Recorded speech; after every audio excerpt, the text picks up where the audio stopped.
बाबु तिमी कहाँ हराछौ? तिमी कहाँ लुकेको? म तिमीलाई खोज्नु पर्यो। कहाँ छौ? कहाँ गयो बाबु? आवाज देऊ त, आवाज। तिमी कहाँ हराएको? पर्दा पछाडि हराएको हो? कहाँ हराएको भन न? पर्दा पछाडि हराएको? कहाँ गयो त? कहाँ गयो?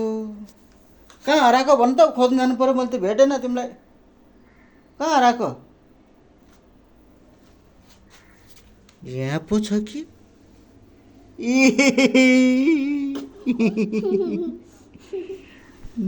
फेरि हरायो? कहाँ हरायो फेरि? ए ला, फेरि कहाँ हरायो? कहाँ हरायो? यो कसको हात होला? ढुकु ढुकु ढुकु ढुकु कसको हात?